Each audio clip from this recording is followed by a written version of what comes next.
कमलकांत भसक तेज दौड़ रहा था, लेकिन जल्दी ही उसे महसूस होने लगा कि वो ज़्यादा देर तक नहीं भाग सकेगा। लंबी तैराकी की वजह से वो पहले ही थकान से चूर हुआ जा रहा था।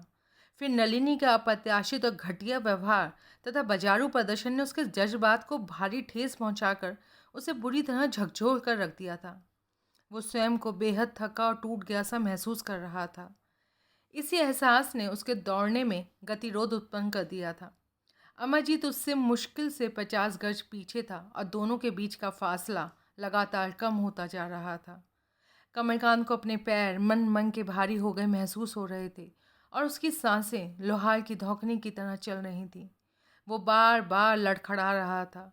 अपना संतुलन बनाए रखने के लिए उसे स्वयं से संघर्ष करना पड़ रहा था। इसके विपरीत अमरजीत पागल सांड की तरह भागता हुआ तेजी से उसके पास आता जा रहा था। अचानक उसे सड़क पर शहर की दिशा से आती एक जीप के इंजन की आवाज़ सुनाई दी और फिर हेडलाइट्स की रोशनी भी दिखाई दे गई। वो एकदम रुक गया। उसे समझते देर नहीं लगी कि वो जीप पुलिस की थी। डिसूजा और वर्मा ने सिर्फ वक्ती तौर पर ही नलिनी की बातों पर यकीन किया था और अब वे वापस लौट रहे थे। आगे कुआं और पीछे खाई वाली स्थिति थी। वह कानून और अमरजीत के बीच फंस कर रह गया था। अमरजीत अब इतने पास आ गया था कि हाफती आवाज़ में उसके मुंह से निकलने वाली गंदी गंदी गालियों को वो साफ सुन रहा था। उधर जीप के इंजन का शोर भी लगातार पास आता जा रहा था। घोर निराशा में कमलकांत को अपने बचाव की कोई सूरत नज़र नहीं आई। वो ना तो आगे जा सकता था और ना ही पीछे। दाईं और रास्ता नहीं था, बाईं तरफ झाड़ियाँ थी। फिर समुद्र, वहाँ से शहर तक पहुँचने के लिए फिर से 1.5 मील तैरना पड़ता था। तभी उसे पीछे से भागकर आते अमरजीत के कदमों की आहट एकदम पास सुनाई दी। उसी समय पुलिस जीप भी मेन रोड से टापू के कच्चे रास्ते पर मुड़ी। कमलकांत बाईं तरफ वाली झाड़ियों की ओर दौड़ा। अमरजीत भी पीछे से आता हुआ प्रतीत हुआ।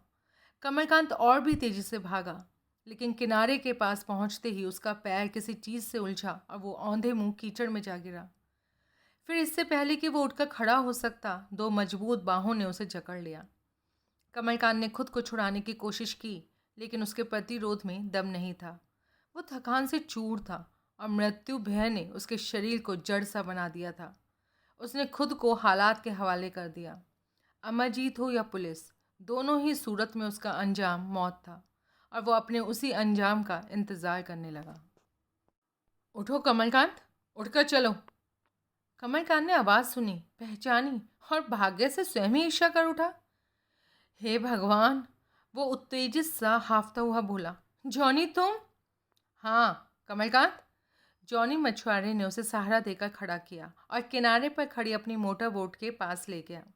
उसे मोटर बोट में चढ़ाने के बाद खुद भी सवार हो गया, लेकिन इंजन स्टार्ट करने का कोई उपक्रम नहीं किया। थोड़े समय बाद एक और मछुआरा बोट में आ चढ़ा। आगंतुक ने कोंकणी में जल्दी जल्दी कुछ कहा और जॉनी ने फौरन इंजन स्टार्ट कर दिया। मोटर बोट झाग छोड़ती हुई तेजी से पानी की सतह पर भागने लगी।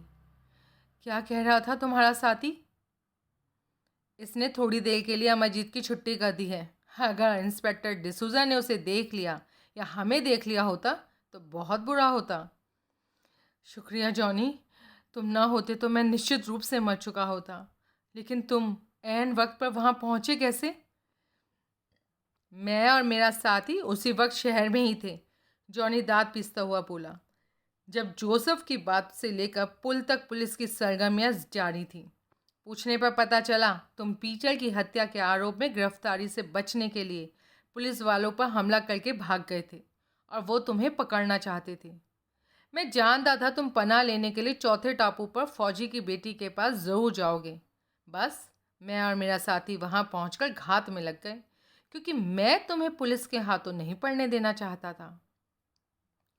तुम सही मायने में मेरे सच्चे दोस्त हो जॉनी। ये काम मैंने दोस्ती की खातिर नहीं किया। फिर?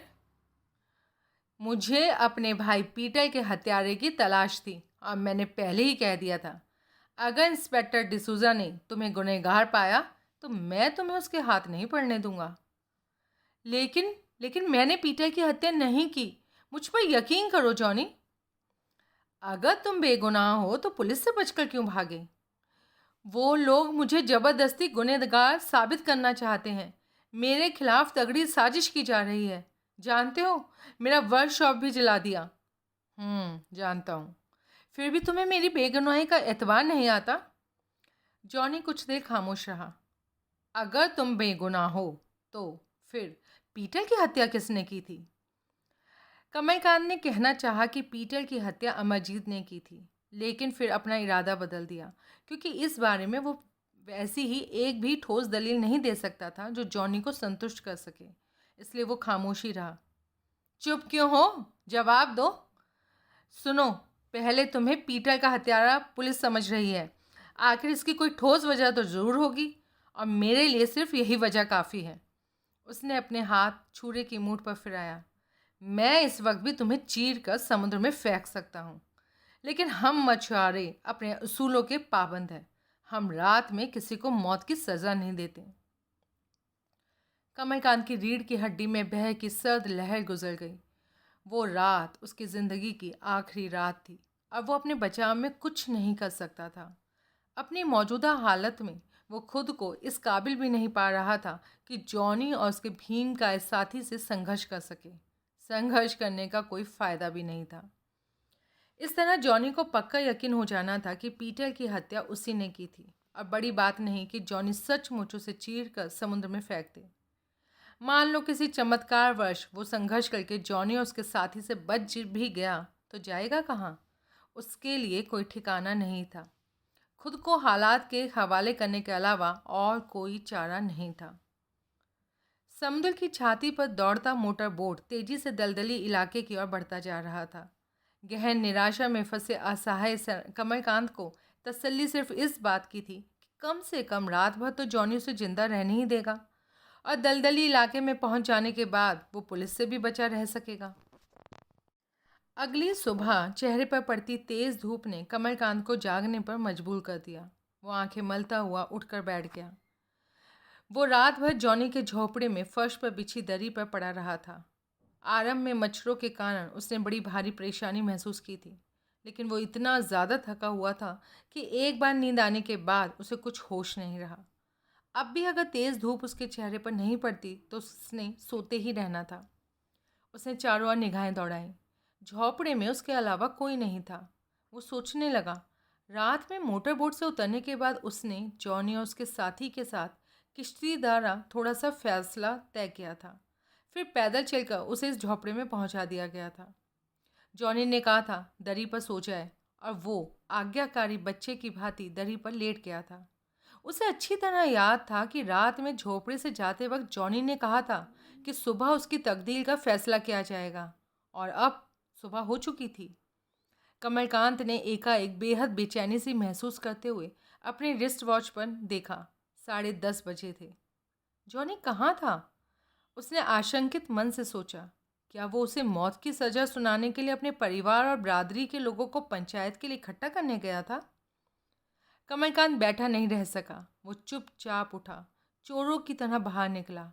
आदमियों की भीड़ तो एक और रही, उसे एक आदमी तक भी कहीं दिखाई नहीं दिया। दूर दूर तक सिर्फ दलदली जमीन ही दिखाई दे रही थी। पिछली तरफ से आती मछलियों की तेज गंध से भी उसे आभास मिल गया था कि वो वहाँ पर अकेला नहीं था। वो झोपड़े के पिछवाड़े पहुँचा। थोड़ी ही दूर पर एक छोटा सा झोपड़ा था। वो उस झोपड़े में दाखिल हुआ। जॉनी की पत्नी मछलियाँ पकाने में व्यस्त थी। पहले की भांति कमलकांत को देखकर उसके चेहरे पर मुस्कुराहट पैदा नहीं हुई। वो हिकारत भरी निगाहों से उसे घूर रही थी। जॉनी कहाँ है? उसकी पत्नी को कोंकणी के अलावा दूसरी भाषा नहीं आती थी। अपने पति का नाम सुनने की वजह से वो उसका आशय समझ गई थी। उसने कोंकणी में कुछ कहा और शहर की दिशा में हाथ उठा दिया। फिर उसकी तरफ से पीठ घुमाकर पुनः अपने काम में व्यस्त हो गई। जॉनी की पत्नी द्वारा उपेक्षित कमलकांत आहत मन से बाहर निकला। स्पष्ट था वो भी उसे अपने देवर पीटर का हत्यारा समझ रही थी। कमलकांत एक पेड़ के साए में आ बैठा। उसका दिमाग विचार शून्य था। वो चाह कर भी कुछ नहीं सोच पा रहा था। करीब 1 घंटे बाद जॉनी उसके पास पहुंचा। कहाँ गए थे तुम? जॉनी उसके बगल में बैठ गया। उसके चेहरे पर गहन असमंजसतापूर्ण भाव थे। शहर, लगता है मेरा ख्याल गलत था। कमलकांत ने उत्सुकतापूर्वक उसकी ओर देखा। किस बारे में? तुम्हारे बारे में। तुमने पीटर की हत्या नहीं की। कमलकांत ने राहत की गहरी सांस ली। वो मोटा ठिगना आदमी मर गया, जॉनी ने निराश स्वर में कहा। कमलकांत बुरी तरह चौंका। कौन? अमरजीत? हाँ। कैसे? उसकी लाश चौथे टापू पर उन्हीं झाड़ियों में पड़ी मिली थी जहाँ से रात में मैं तुम्हें उठाकर लाया था। तुम्हारे साथी ने उस पर किस चीज़ से वार किया था? बस उसके जबड़े पर एक वजनी घूसा ही मारा था। कमलकांत ने अविश्वास पूर्वक उसकी ओर देखा। अमरजीत एक घूसे में मर जाने वाला आदमी नहीं था, और वो उसी में मर गया? नहीं, उसके चेहरे का भुर्ता बना हुआ था, सर कई जगह से फट गया था। उसकी लाश की हालत लगभग वैसी ही थी जैसे बास्को और पीटर की लाशों की थी। उसकी ये हालत ना तो मेरे साथी ने की थी और ना ही तुमने। इसलिए मैं सोचता हूँ कि पीटर की हत्या भी तुमने नहीं की थी। कमलकांत को लगा मानो जॉनी के इन शब्दों ने उसे नई जिंदगी बख्श दी थी। तुम्हारे साथ ऐसा व्यवहार करने के लिए मैं शर्मिंदा हूँ। मुझे माफ़ कर देना दोस्त। असल में हालात और भाई की मृत्यु के सदमे की वजह से मैं ये जानते हुए भी कि तुम पीटर की हत्या नहीं कर सकते थे, तुम पर शक कर बैठा। मुझे तुमसे कोई शिकायत नहीं है जॉनी।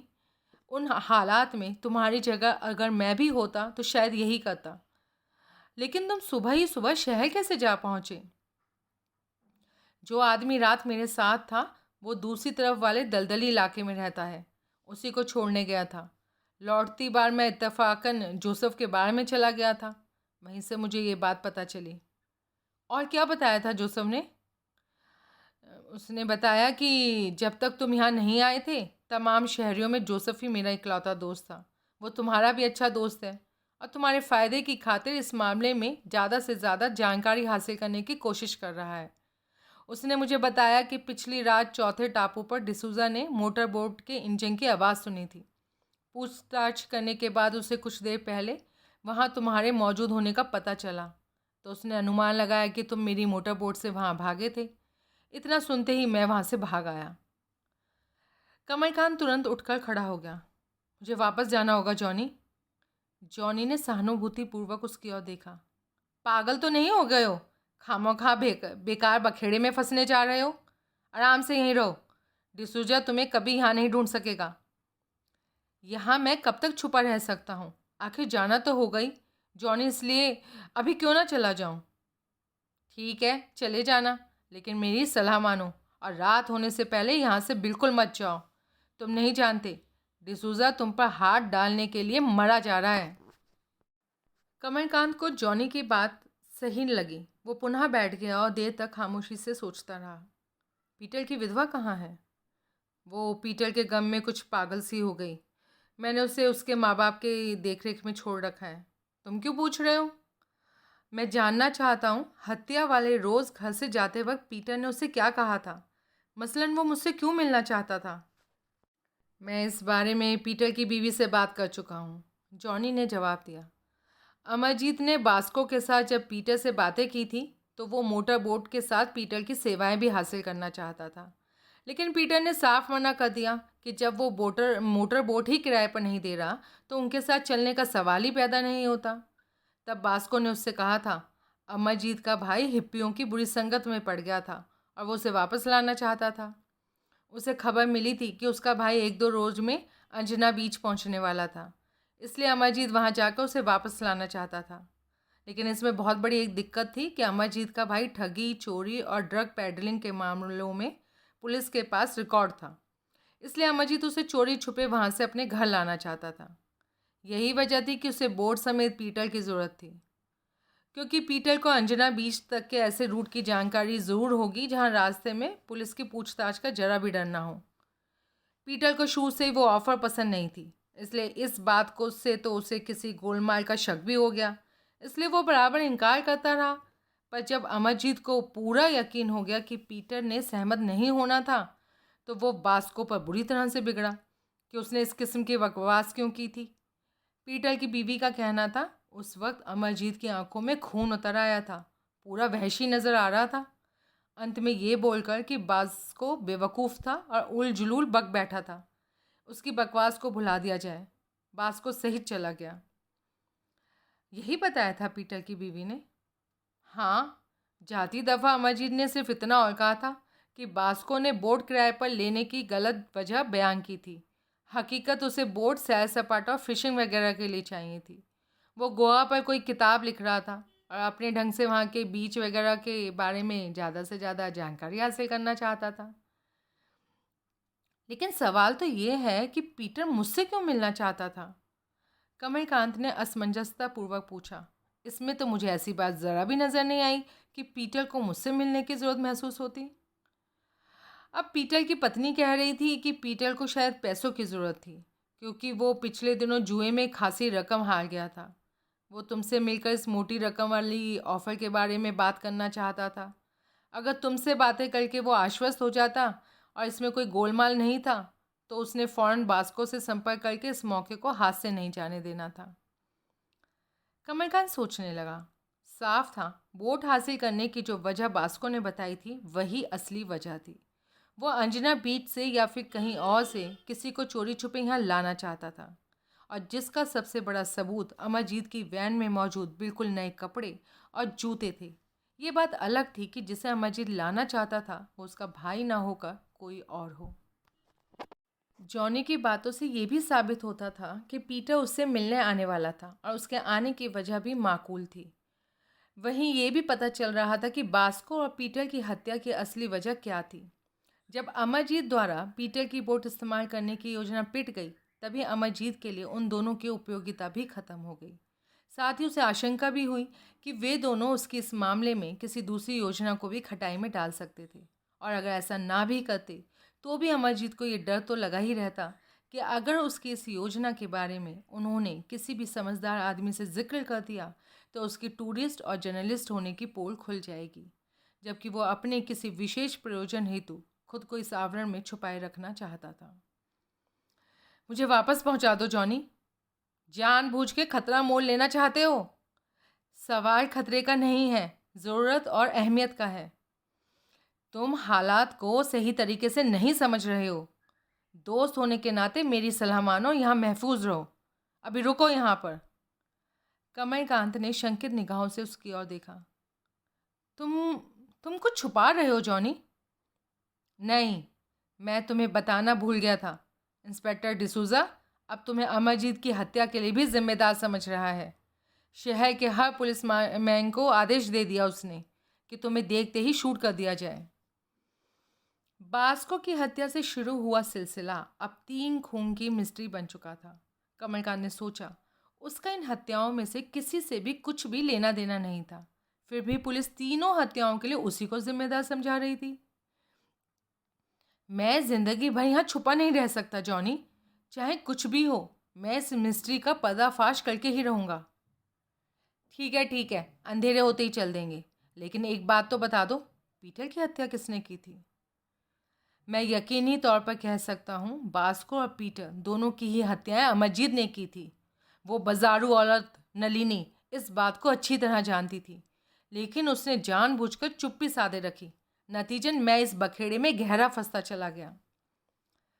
जॉनी ने बेहद मायूसी के साथ उसकी ओर देखा। वो अपने भाई के हत्यारे को खुद सजा देकर बदले की उस आंख को बुझाना चाहता था जो उसके दिल में चल रही थी, लेकिन अमरजीत के मर चुका होने की वजह से अब वो कभी बदला नहीं चुका सकेगा, और ये बात उसे ज़िंदगी भर कचोटती रहेगी।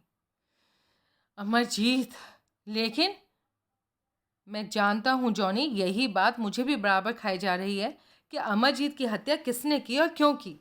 अपनी गर्दन बचाने के लिए मुझे इतना पता लगाना ही पड़ेगा, और इसका पता सिर्फ एक ही व्यक्ति से लगाया जा सकता है, मेजर पिंटो की बेटी से। मुझे उसी खूबसूरत नागिन के दांत तोड़ने होंगे। कमलकांत जोसेफ की बार के बगल वाले दरवाजे के पास साए में दीवार से चिपका खड़ा था। स्ट्रीट लाइट की रोशनी उस तरफ नहीं पड़ रही थी, फलस्वरूप वहाँ काफ़ी अंधेरा था। कमलकांत भी उसी का एक हिस्सा बना हुआ था। जॉनी अपनी किश्ती में उसे पुल तक पहुंचाकर लौट गया था। जॉनी ने ही उसे बताया था कि बार का बगल वाला दरवाज़ा लॉक्ड नहीं मिलेगा, क्योंकि जोसेफ को उम्मीद थी कि कमलकांत उसके पास ज़रूर आएगा। कमलकांत भली भांति आश्वस्त होने के बाद कि आसपास कोई नहीं था, दरवाज़ा ठेल कर भीतर पहुंचा और दरवाज़ा पुनः बंद कर लिया। अंदर अंधेरा था, लेकिन जोसेफ की बार के भूगोल से भली भांति परिचित कमलकांत जानता था कि वो किचन में खड़ा था। करीब 2 साल पहले जब जोसेफ बार के साथ साथ एक छोटा सा रेस्तरां भी चलाता था, लेकिन पास ही वेलकम रेस्टोरेंट होने की वजह से उसके रेस्तरां में आने वाले ग्राहकों की तादाद ज़्यादा नहीं थी। इसलिए सरदर्दी ज़्यादा और मुनाफा कम होने की वजह से जोसेफ ने रेस्तरां बंद ही कर दिया था। जिन दिनों रेस्तरां चला करता था, अपनी सहूलियत की खातिर जोसेफ ने बार और किचन वाली दीवार में एक झरोका बनवाया था। उसके द्वारा वह बार में बैठा बैठा किचन के स्टाफ को निर्देश दिया करता था। जोसेफ की लापरवाही की वजह से वो झरोका अभी तक भी उसी हालत में था, लेकिन अधिकांश लोग उसे भूल चुके थे, क्योंकि जोसेफ अपना कैश बॉक्स उसी के पास सटाकर रखता था और सामने से देखने पर वो बिल्कुल भी नज़र नहीं आता था। कमलकांत उसी झरोके के पास पहुंचा, कान लगाकर आहट लेने की कोशिश की। दूसरी ओर से बातचीत और हंसने का मिला जुला धीमा शोर सुनाई दिया। अभी सिर्फ 8:15 बजे थे, लेकिन बार में अन्य दिनों की अपेक्षा ज़्यादा ही भीड़ मालूम पड़ रही थी। कमलकांत इंतजार करने लगा। थोड़ी देर बाद उसे जोसेफ का स्वर सुनाई दिया। फिर कैश बॉक्स का ढक्कन बंद किए जाने की आवाज़ आई। वो समझ गया जोसेफ वहीं मौजूद था। उसने फौरन लोहे के कैश बॉक्स का पृष्ठभाग उंगली से खटखटाना शुरू कर दिया। चंद क्षणोपरांत उसे जोसेफ द्वारा कैश बॉक्स लॉक किए जाने की आवाज़ सुनाई दी। फिर उसने जोसेफ को अपने नौकर को हाँक लगाते हुए सुना। यहाँ शोर बहुत है, मैं एसेंशियल लाइन पर ऑफिस से एक फ़ोन करने जा रहा हूँ, तब तक तुम काउंटर संभालो। कमलकांत समझ गया कि जोसेफ उसका संकेत समझकर उसी के पास आ रहा था। मुश्किल से 1 मिनट बाद ही जोसेफ वहां आया और उसकी बाह पकड़कर उसे किचन के बगल में बने अपने ऑफिस में ले गया। मुझे उम्मीद थी कि तुम ज़रूर आओगे, जोसेफ दरवाज़ा बंद करने के बाद धीमी आवाज़ में बोला। लेकिन मैं समझता हूँ तुमने यहाँ आकर बड़ी भारी गलती की है। बेहतर होगा वापस जॉनी के पास चले जाओ और वहीं रहो। डिसूज़ा को अमरजीत के हत्यारे के रूप में तुम्हारी तलाश है। उसने तुम्हें देखते ही शूट कर देने के आदेश दे रखे हैं। जानता हूँ, जॉनी ने मुझे सब बता दिया, लेकिन डिसूज़ा साबित नहीं कर सकता कि अमरजीत की हत्या के वक्त मैं चौथे टापू पर था। तुम साबित करने की बात करते हो? तुम उसके पास तुम्हारी वहाँ मौजूदगी का गवाह भी है। गवाह? कौन? नलिनी। ओह, दैट ब्लडी बिच। क्या कहा है उसने? सब कुछ बता देता हूँ। मैंने इस बारे में ढेर सारी जानकारी इकट्ठी की हुई है, जोसेफ बोला। पिछली रात जब डिसूज़ा दोबारा चौथे टापू पर पहुंचा तो मोटर बोट का इंजन स्टार्ट होने और मोटर बोट भागने की आवाज़ें सुनकर उसने सोचा कि तुम भाग रहे थे। वो अपने इस विचार की पुष्टि करने के लिए मेजर पिंटो के निवास स्थान पर पहुंचा और बीच में वापस लौटती लनिनी से उसकी मुलाकात हो गई। डिसूज़ा ने उससे पूछा, क्या उसके पहली दफ़ा वहाँ आने के बाद तुम वहाँ आए थे? नलिनी ने साफ कह दिया, तुम 10-15 मिनट पहले ही वहाँ से गए थे। इतना ही नहीं, उसने ये भी बताया कि तुम चाहते थे कि वो तुम्हें अपने घर में छुपा ले, लेकिन उसने तुम्हें ये कहकर भगा दिया कि वो किसी फरार मुजरिम को अपने घर में पनाह नहीं देगी। तुम इस बात पर आपे से बाहर हो गए और उसे जान से मार देने की धमकी दी थी। नलिनी का कहना है उसका पति उसके साथ नहीं। अगर उसका पति उसके साथ नहीं होता तो सचमुच तुमने उसे जान से मार डालना था, समझे? उसका पति, क्या तुम जानते थे नलिनी शादीशुदा है? कमलकांत का चेहरा तमतमा गया, उसकी मुट्ठियां भिज गई। हाँ, मैं जानता था। इसका मतलब तुम जानबूझकर उस लड़की के चक्कर में फंसे थे। खैर, डिसूज़ा को उसकी शादीशुदा होने की जानकारी नहीं थी। शहर में तुम ही इकलौते आदमी हो जो इस बात को जानते थे, लेकिन अब बच्चा बच्चा जानता है और हत्याओं के मुकाबले इस बात से कहीं ज़्यादा सनसनी फैल चुकी है कि नलिनी पिंटो ने बम्बई के खतरनाक गैंगस्टर भास्कर राव से शादी कर ली। शादी की सनसनी को गोली मारो यार, मतलब की बात बताओ। जब डिसूज़ा नलिनी से बातें कर रहा है तभी बीच में भास्कर राव उनके पास आ पहुंचा। जोसेफ ने कहा। नलिनी ने डिसूज़ा से उसका परिचय कराया तो डिसूज़ा को एक और झटका लगा। भास्कर के नाम और कारनामों को जानकारी उसे थी।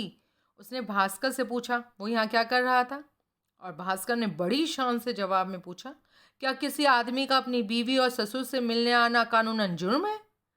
अब डिसूज़ा को कोई जवाब नहीं सूझा, इसलिए वो फिर नलिनी से तुम्हारे बारे में बात करने लगा। नलिनी का कहना है कि तुम आपे से बाहर होकर उस पर हाथ उठाने वाले थे। तभी उसका पति भास्कर स्विमिंग के लिए बीच पर आ पहुंचा और तुम्हें डांटते हुए कहा, अगर तुम फौरन वहां से चुपचाप नहीं खिसके तो वो तुम्हारे हाथ पैर तोड़कर तुम्हें समुद्र में फेंक देगा। तुम उससे भी मारपीट पर आमादा हो गए।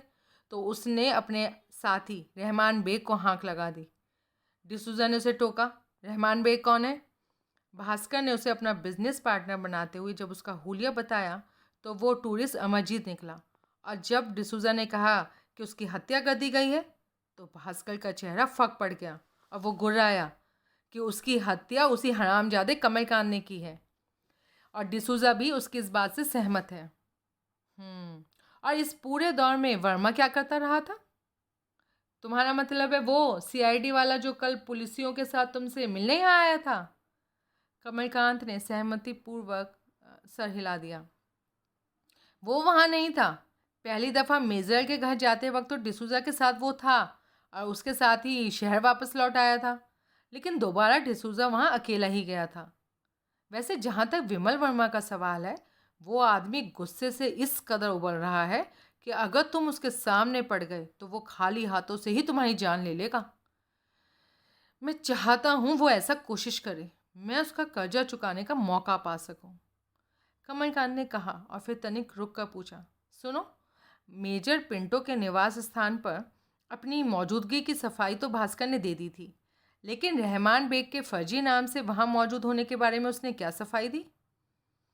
डिसूजा ने भी उससे इस बारे में पूछा था। उसका कहना है कि रहमान बेग कुछ दिन गोवा में सैर सपाटा के लिए आया था और वो इस बात को गुप्त रखना चाहता था, इसलिए पणजी में उसने अमरजीत के फर्जी नाम से वैन किराए पर ले ली थी और यहाँ आ गया।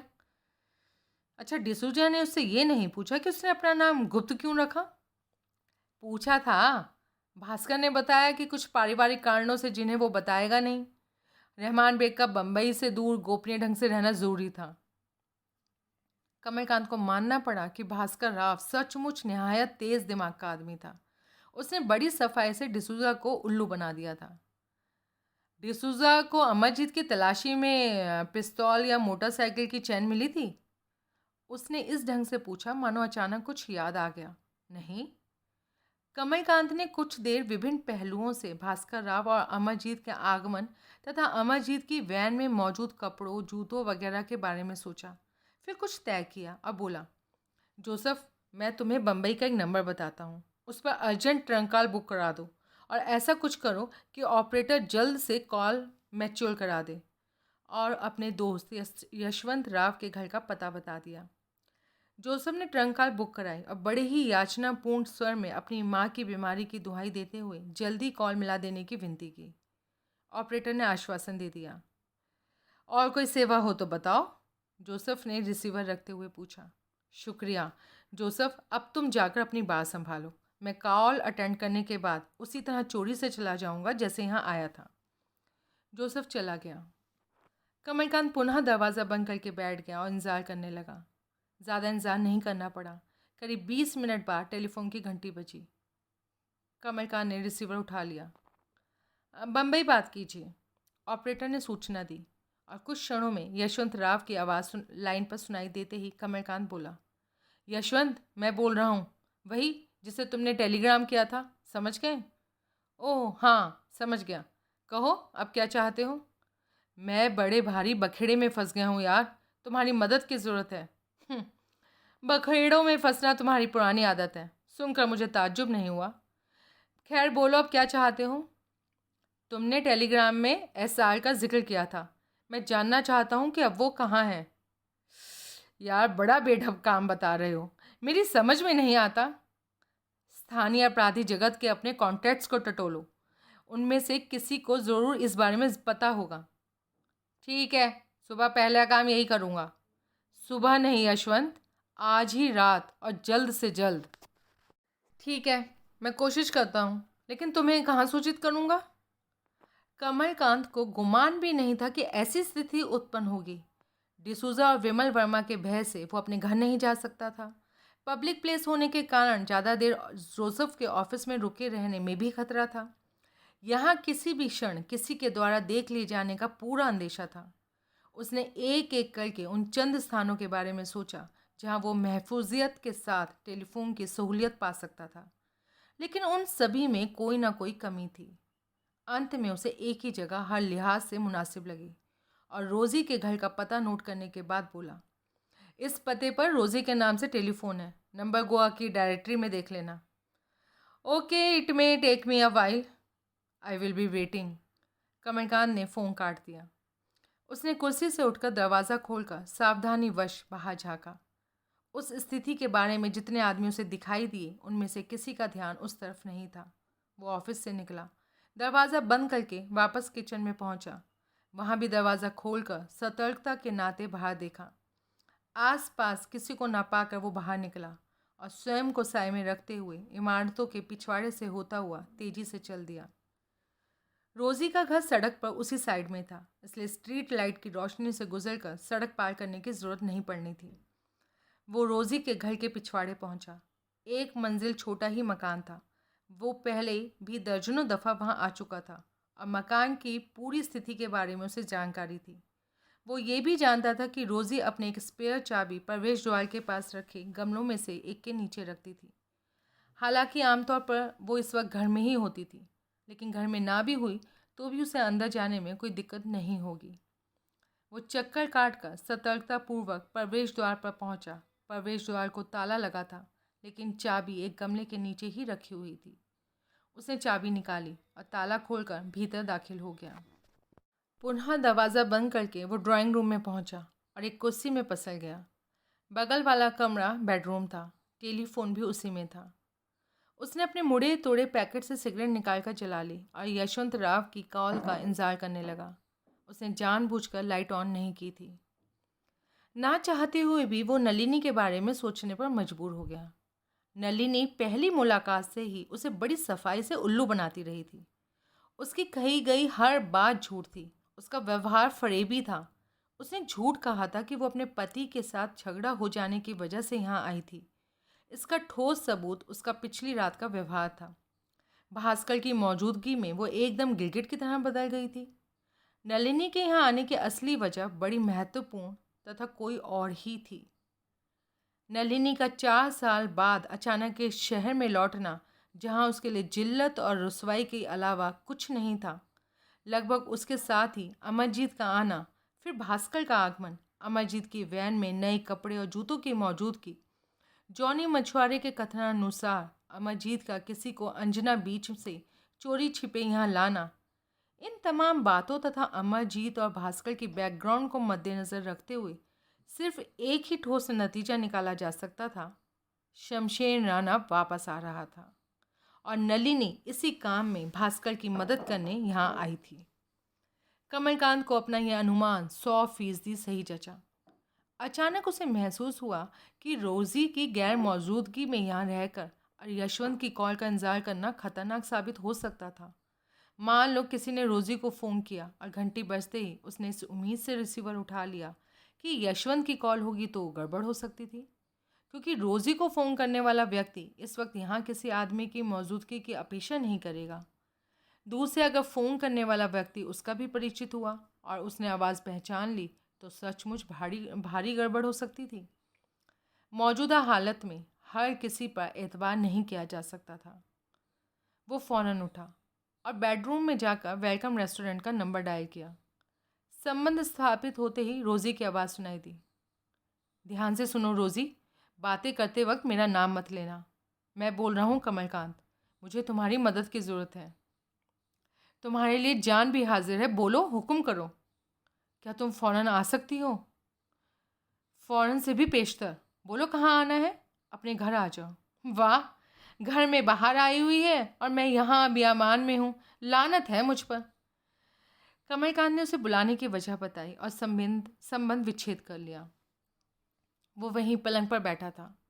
करीब 5 मिनट बाद वो उठा और प्रवेश द्वार के पास आ खड़ा हुआ। उसे डर था कि जल्दबाजी में या भूल से अगर रोज़ी दस्तक देने की गलती कर बैठी और आसपास कोई मौजूद हुआ तो वो संदेह कर सकता था। मुश्किल से 2 मिनट बाद ही रोज़ी के सैंडल्स की खटखट और उसके गुनगुनाने की आवाज़ सुनाई दी। उसने दरवाज़ा खोलकर थोड़ा सा बाहर झाँका और फिर आश्वस्त होने के बाद पूरा खोल दिया। रोज़ी भीतर आ गई। कमलकांत ने पुनः दरवाज़ा बंद करके सिटकनी चढ़ा दी। बेडरूम में पहुंचकर रोजी ने लाइट ऑफ की। रोशनी में कमलकांत का हुलिया देखते ही उसे झटका सा लगा था। दाढ़ी बड़ी हुई, चेहरे पर मैल की परत, बाल गंदे, उलझे हुए और सुकड़न भरे कपड़े और जूतों पर कीचड़ के सूखे हुए ढेरों दाग। सर से पांव तक मायूसी और मुसीबत ज़दा आदमी की जीती जागती तस्वीर नजर आ रहा था। ये क्या हालत बना रखी है? रोजी, मैं तुम्हें बताना। मुझे कुछ नहीं सुनना। पहले ये बताओ, खाना कब खाया था? दोपहर में। ठीक है, अब तुम बाथरूम में जाओ, इन कपड़ों को उतार कर फर्श पर फेंको। अच्छी तरह नहाने और शेव करने के बाद ही बाहर आना। कमलकांत को रोजी का अपनेपन से हक जमाना बहुत अच्छा लगा। वो उसकी हालत देखकर चिंतित हो गई। ये बात साफ नज़र आ रही थी। बाकी सब काम तो हो जाएंगे, लेकिन मैं शेव कैसे करूँगा? क्यों, तुम्हारे चेहरे पर जख्म है? नहीं, मेरा मेरा मतलब है कि शेविंग का सामान नहीं है। कहीं से नहीं, बाथरूम में सब मौजूद है। कमलकांत ने कृत्रिम आश्चर्य प्रकट किया। अच्छा अच्छा, तुम अब ये सब मत बनाओ फेस और जाओ और अपना चेहरा साफ करो। ठीक है। कमलकांत करीब 25 मिनट बाद जब नहा धोकर बाहर आया तो उसके अंदर नई ताजगी और चुस्ती महसूस कर रहा था। ठीक उसी समय बेडरूम में रोजी दाखिल हुई और उसके हाथों में थमी ट्रे में करीब 6 अंडों का मोटा omelette, butter, slice, coffee pot वगैरह मौजूद थे। उसने ट्रे पलंग के बीच में रख दी और उससे बोला कि सब चीज़ों को छोड़ो और आराम से बैठकर यहाँ खाना खाओ। कमलकांत को एकाएक बड़ी जोर से भूख लगाई थी। वो पलंग पर बैठ गया और ट्रे में मौजूद चीज़ों पर भुखमरों की तरह टूट पड़ा। रोजी उसके बगल में बैठ गई। जब कमलकांत खा चुका, वो 2 प्यालों में कॉफ़ी डालने के बाद बोली, अगर तुम थोड़ी देर सो लो तो तुम्हारे लिए बेहतर होगा, और एक प्याला उसे थमा दिया। मेरे अंदर इतनी घुटन और इतना ज़्यादा तनाव है कि मैं सो नहीं सकूँगा। देख रही हूँ तुम्हारी पूरी रात और सारा दिन बड़ी मुश्किलों में गुजरे हैं। अगर तुम चाहो तो मुझे सुनाकर अपनी घुटन कम कर सकते हो। यकीन मानो, मैं तुमसे कोई सवाल नहीं करूँगी, क्योंकि मैं जानती हूँ तुम गुनहगार नहीं हो। तुम किसी की हत्या नहीं कर सकते। मैंने एक दफ़ा एक आदमी की हत्या की थी। मैं भी सुन चुकी हूँ। इंस्पेक्टर डिसूज़ा ने यह बात पूरे शहर में फैला दी है, लेकिन मैंने उस पर ध्यान नहीं दिया। तुम्हें भी उस गई गुजरी बात को भुला देना चाहिए। अंतरात्मा को क्यों अपने ऊपर हावी होने देते हो? अंतरात्मा तुम्हारे जिस्म के ज़रूरी हिस्सों, दिल, दिमाग, फेफड़ों, गुर्दों, जिस्म वगैरह जैसी चीज़ का नाम नहीं है। मेरी राय में तो ये हम लोगों द्वारा ही बनाया गया कोई ट्रैफिक सिग्नल जैसा कोई यांत्रिक है। यह हमें रुकने या चलने के लिए तो कहती है, लेकिन जब हम चौराहा पार कर जाते हैं तब ये हमारा साथ नहीं देती। तुम्हारे अंदर अंतरात्मा नाम की कोई चीज़ नहीं है? नहीं, मैं नैतिकता और सामाजिक मान्यताओं के फेर में नहीं पड़ती। बस इतना ध्यान रखती हूँ कि मेरी खुशी की वजह से किसी को ज़रा भी दुख नहीं पहुँचे। वेल, तुम्हारा उसूल बढ़िया है रोज़ी। मैं नहीं जानती बढ़िया है या घटिया, लेकिन मैं ऐसा करके खुद को संतुष्ट और सुखी महसूस करती हूँ। स्नान और भरपेट खाने के बाद कमलकांत को आलस घेरने लगा। महफूजियत के वक्ती एहसास और रोज़ी की निकटता से भी वो खुद को बहुत बेफिक्र महसूस कर रहा था और वो पलंग पर फैल गया। रोज़ी ने उठकर लाइट स्विच ऑफ कर दिया और कमरे में अंधेरा छा गया। कमलकांत को और भी ज़्यादा राहत महसूस हुई। चंद क्षणोपरांत रोज़ी भी उसके बगल में आकर लेट गई। कमलकांत ने स्वयं को वासना के उस तूफान के हवाले कर देना ही बेहतर समझा। उसने करवट बदली और रोज़ी को अपनी बलिष्ठ बाहों में जकड़ लिया। वासना का तूफान गुजर जाने के बाद दोनों शांत पड़े रहे। कमलकांत को लगा कि उसके दिमाग से भारी बोझ उतर चुका है। अनोखी तृप्ति के एहसास से वो काफ़ी हल्कापन महसूस कर रहा था। आलस से पुनः उस पर हावी होने लगा। धीरे धीरे वो नींद के आगोश में समाता चला गया। उसे पता नहीं चला कि कब रोज़ी उसके बगल से उठकर बाथरूम चली गई। फिर जब मुश्किल से 2 फुट दूर रखे टेलीफोन की घंटी बजी तो कमलकांत तब भी सोया ही रहा। रोजी ने उसे झंझोड़ा। वो हड़बड़ा कर उठ बैठा। तुम्हारी कॉल है। हेलो, कमलकांत माउथ पीस में बोला। काफ़ी भाग दौड़ और सर खपाई के बाद भी कोई जानकारी हासिल नहीं हो सकी। अलबत्ता मेरे एक कॉन्टैक्ट ने एक बड़ी ही अजीब और अविश्वसनीय जैसी बात बतलाई है। क्या? उसका विचार है कि भास्कर एहसास से संपर्क करने की कोशिश कर रहा है। कमलकांत की रिसीवर पर पकड़ सख्त हो गई। उसका ऐसा सोचने की कोई वजह तो होगी।